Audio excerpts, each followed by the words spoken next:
Hi, ni Dr. Upendo hapa. Umejaribu au umetafuta mtoto kwa muda mrefu bila mafanikio, na huenda unapitia changamoto ya PCOS, PID au uzito mkubwa au changamoto ya hormone imbalance au madhara yatokanayo na njia za mpango. Vipimo ulipopima vinaonyesha uko sawa, au una changamoto ya hormone imbalance au PID, PCOS au una changamoto nyingine ya uzazi. Hali hii imesababisha mzunguko wako wa hedhi kubadilika. Kuna mwingine hapati kabisa hedhi, lakini kuna mwingine anapata hedhi, anaingia hedhi mara 2 kwa mwezi au mara 3. Lakini kuna mwingine anapata hedhi kwa kurukaruka, miezi 2 ya mwanzo anaingia hedhi, inayofuata hapati.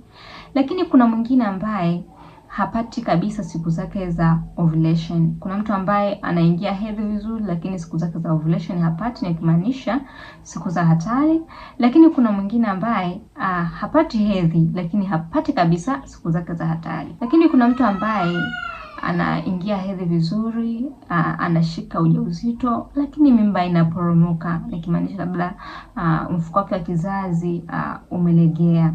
Kwa hiyo kila mimba anayopata inaporomoka. Habari njema ni kwamba changamoto hizo zote ambazo nimezitaja zinaeleweka vizuri na zinaweza zikatibika vizuri. Kwa ushauri wangu, wahi mapema, nafanya tiba mapema, kila kitu kitakuwa sawa. Nimekuwa nikizungumza na wanawake wengi sana, na wanawake hao wengi ambao nimezungumza nao, wengi wao hawafahamu chanzo cha tatizo lao, na imekuwa ni mzigo mkubwa, na wamekuwa wakifanya tiba nyingi bila kufahamu chanzo cha tatizo au dawa inatibu kitu gani ambacho kimesababisha changamoto walionayo. Kama umechoka kusubiri bila majibu, nitumie SMS, niandikie neno uzazi, nami nitakusaidia, nitakupa hatua za kufanya ili kuhakikisha unaondokana na changamoto ambayo unayo mwaka 2026. Karibu sana.